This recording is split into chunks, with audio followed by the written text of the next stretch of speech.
Millions across the globe begin their day in quiet contemplation. Today marks Eid ul-Adha, a profound moment of spiritual reflection. You can see the immense scale of this observance in courtyards where vast crowds gather. Worshippers kneel shoulder to shoulder in perfectly synchronized prayer. Alongside the quiet prayers is a massive logistical undertaking. Across continents, communities are busy evaluating and preparing millions of animals for the ritual of sacrifice. To an outside observer, this global coordination of livestock appears almost entirely material.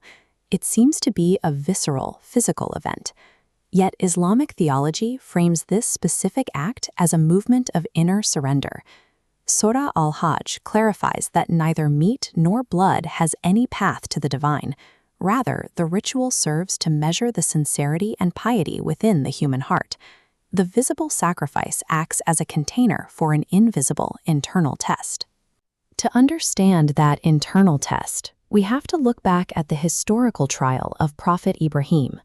According to the Quran, Ibrahim received an impossible divine command. He was told to sacrifice his own son, Ismail.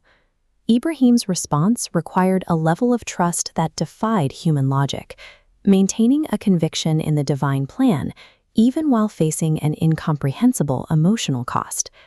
As the two began the trek toward the mountain, this trust transformed into an act of physical submission.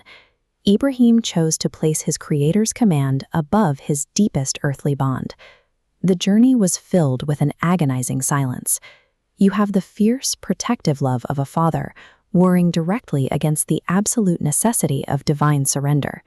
The objective of this trial was never the destruction of the son. It was the deliberate dismantling of Ibrahim's ultimate earthly attachment, proving that his devotion to Allah superseded all other priorities.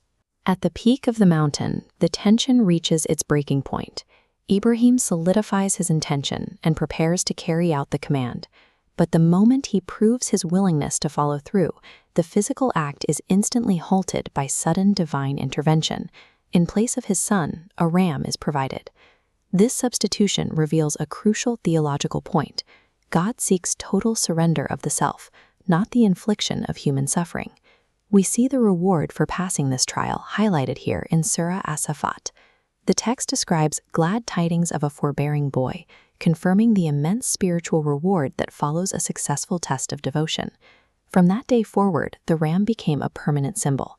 It established a firm boundary, replacing the unthinkable and setting the standard for all future sacrifices across history. The provision of the animal proves the command was a test of willingness, not a demand for blood. When an individual fully offers up their own ego, divine mercy steps in.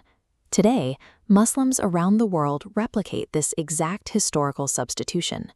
You see it play out on a massive scale during the Hajj pilgrimage in Mecca, as well as in local communities everywhere.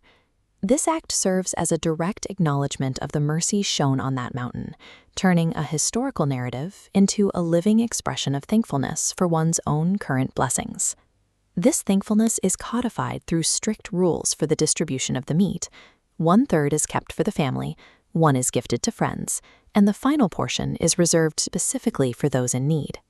This ritual guarantees a tangible impact. It ensures that fresh food is delivered directly into the hands of neighbors and families who would otherwise go without.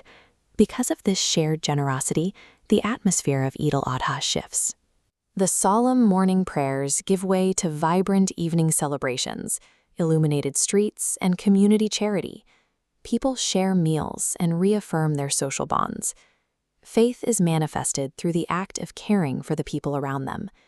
These core themes, faith, sacrifice, and mercy, are the true foundation of the holiday. While the ritual centers on the sacrifice of an animal, the actual objective is the surrender of personal resources to sustain the community. In this way, a private moment of faith becomes a public act of preservation for the most vulnerable.